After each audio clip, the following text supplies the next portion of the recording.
जय शिवराय मित्रांनो, महावितरणच्या माध्यमातून राज्यामध्ये 2 लाख सोलर पंप लावले जाणार आहेत आणि हे सोलर पंप नेमके कुणाला दिले जातील, ही योजना कशा प्रकारे राबवली जाणार आहे।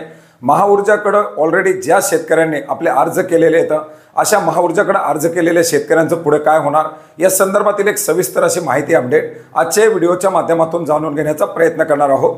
मित्रांनो, यापूर्वीच महावितरणला नोडल एजन्सी म्हणून नियुक्त करण्यात आलेले केंद्र शासनाच्या माध्यमातून कुसुम सोलर पंप योजनेअंतर्गत दिले जाणारे सोलर पंप लावण्यासाठी एजन्सी म्हणून महावितरणची निवड करण्यात आलेली आहे। 9 जानेवारी 2024 रोजी याच्या संदर्भातील एक अधिकृत पत्र निर्गमित करण्यात आलेले आहे आणि याच्यामुळे आता महाऊर्जेच्या माध्यमातून लावले जाणारे सोलर पंप पुढे महावितरणच्या माध्यमातून लावले जाणार आहेत। केंद्र शासनाच्या माध्यमातून कुसुमचा दिला जाणारा कोटा हा महावितरणला देण्यात आलेला आहे। आता याच्यामुळे ज्या शेतकऱ्यांनी महाऊर्जाकडे अर्ज केले होते त्या शेतकऱ्यांचं काय होणार असा एक मोठा प्रश्न या शेतकऱ्यांसमोर पडलेला होता।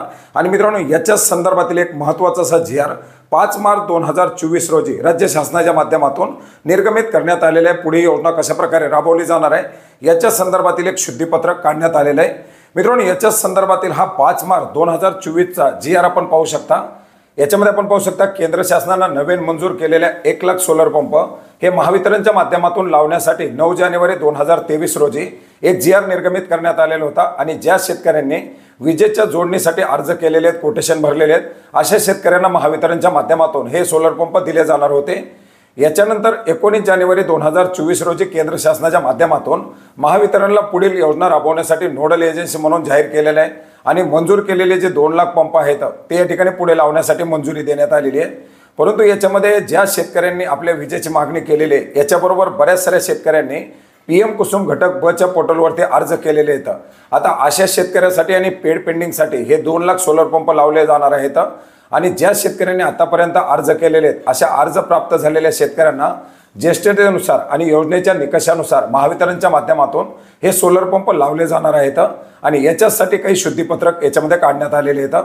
9 जानेवारी 2023 च्या GR मध्ये ज्याच्यामध्ये फक्त पेड पेंडिंग शेतकऱ्यांसाठी महावितरणच्या माध्यमातून सोलर पंप लावले जाणार होते, याच्याऐवजी आता महाऊर्जाकडे अर्ज केलेल्या शेतकऱ्यांचे सुद्धा महावितरणच्या माध्यमातून सोलर पंप लावले जाणार आहेत।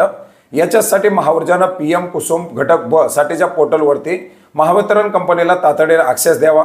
सदर पोर्टलवरती अर्जदाराची एकच ज्येष्ठता सूची राहील।